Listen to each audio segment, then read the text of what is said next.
Hello everyone and welcome back. So today we're going to be talking about the second stream for Conan Exiles that was released the other day, and it covered a lot of content that we can see around the mid-game level. So this video is going to be a brief overview of the key points that I felt the stream covered. So if you want to watch the full stream, I've left a link in the description below. I recommend personally watching both the first and second stream, as there's a lot of information that's covered, and if you're interested in Conan Exiles, it's a good way of getting a feel for the game before actually purchasing it. So in the second stream, the key aspects that stood out for me was the THRALL system, base building, crafting system, and the combat system. They also covered a lot of miscellaneous topics that I will discuss in this video as well. So talking about the THRALL system, so there are both generic and specialized thralls. Generic thralls will be able to protect your base, while specialized thralls will have professions such as blacksmithing or woodworking. These thralls will be located at NPC camps all across the map, and you'll be able to identify these thralls as they'll be wearing different colored clothing as well as have specific names. Once you have captured your thrall, you'll need to break their will by using the Wheel of Pain, and once the thralls will be broken, you'll be able to place them around your base, similar to placing objects. So what they were mentioning about the thrall system as well, there will be a certain number of thralls at each NPC camp, and they will respawn over time, so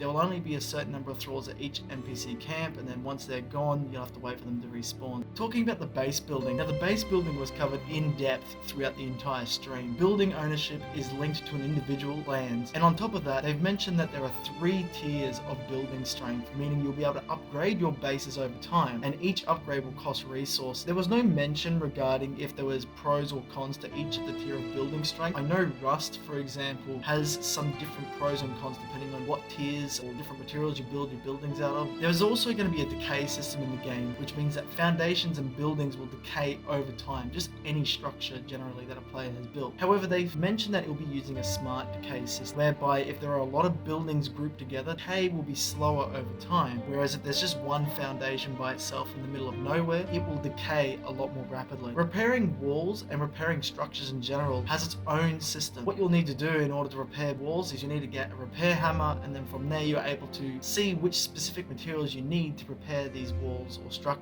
Different materials will apply depending on the tier of the building, and you are only able to see the health of a wall or a structure by equipping a repair hammer. Now, they did mention something called building armor, but it wasn't necessarily discussed in depth. Now, my theory is that this building armor is possibly a crafted item that you can apply to your walls or structures to make them stronger without needing to spend the resources to upgrade them. So it's not going to be as good as upgrading the wall, but it's going to cost a lot less resources. Finally, you are able to build furniture and furnishings to customize your bases, and from what they were saying, all the furniture and furnishings are interactive. So throughout the entire stream you saw gongs, horns, chairs, banners, rug, you name it, it was there. So you can customize your bases to make it feel a bit more homely, as well as have that more RPG aspect to it. Now we're talking about the crafting. So crafting was discussed a little bit throughout the stream. It appears that there are different crafting benches will be used to craft armor and weapons. There will also be furnaces and other items required for crafting. For weapon crafting, it was mentioned that weapons will have different levels and variations of difficulty. So depending on the materials and the level of crafting your character has, you'll be able to craft different types of weapons. And this also ties into the thrall system. So if you find a thrall that is a weaponsmith, you'll be able to craft different types of weapons. A durability system will also exist in the game. So the durability system will operate when an item is used, it will deteriorate over time, or if it's been damaged. So the more you swing a weapon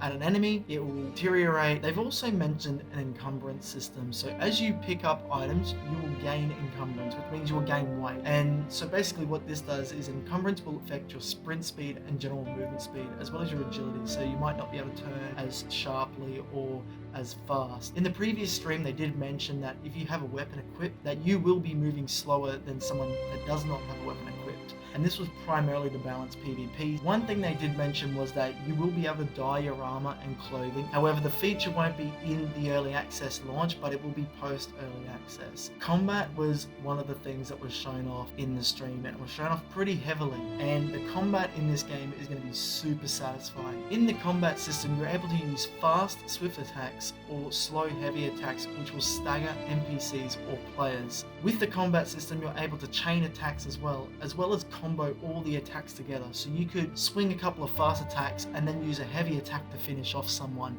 They mentioned that if you attack someone that did have a ray shield with fast, swift attacks, you'll take damage and stagger backwards. If you're versing someone that has a shield, you'll have to use a power attack to break through that shield. There will be dual wielding in the game as well. However, it's primarily limited to one-handed weapons. You're not able to wield two-handed swords, which that'd be absolutely epic, but I'm pretty sure they're only limiting it to one-handed weapons. Whilst dual wielding, you're not allowed to block, however. There wasn't any mentioning if there was a parry system in the game. I personally don't think there will be. They were also mentioning that you're able to throw weapons such as axes. An example that they used was that you could kill a player or an NPC that was on low health who was trying to flee. Now, they mentioned the fatality system in Conan Exiles is percentage based. Now, this is going to be very similar to Age of Conan, however, the animation depend on where the enemy was hit. They did mention sorcery, however, but it's not going to be making an appearance in the early access. They mentioned that sorcery will involve summoning creatures as opposed to casting fireballs, so it's going to be more of a necromancy feel to it. Now, running through the miscellaneous information, and there was a lot of different miscellaneous topics that they sort of discussed but didn't really focus on heavily throughout the entire stream. You can loot NPCs in this game. They also mentioned that the NPC camps are designed to give sort of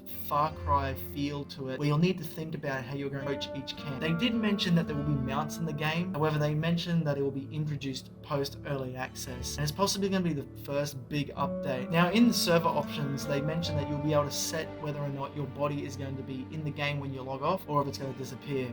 There are plans to release mod tools. Now, everyone that loves modding, yes, you will be able to mod this game eventually. I don't know the extent of the modding, however, they did mention that you will be able to mod, and they're going to be discussing this in the future. Caves and dungeons in the game will vary in length, and some may include hidden secrets. They did mention that at night there will be different creatures that will spawn in specific locations. Anyway, that's going to do it for this video, guys. I really hope you enjoyed this one. So one other thing about this entire stream is they didn't mention pricing. For me personally, I'm thinking it's going to be around anywhere from $25 to $30, somewhere in between what the current survival games are costing around. So that's basically going to do it. If you watched the stream, what did you think of it? Is Conan Exiles a game that you'll pick up, or are you going to wait and see how it goes?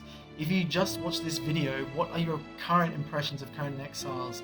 Let me know in the comment section below. I'm keen to know what you guys think. When the game does release, I will be purchasing it, so you can stay tuned for my impressions of the game, as well as a comparison as to how it compares against other survival games. If you like the video, give it a like. If you dislike the video, give it a dislike. Anyway, thanks for watching, guys, and I'll see you in the next video. Cheers!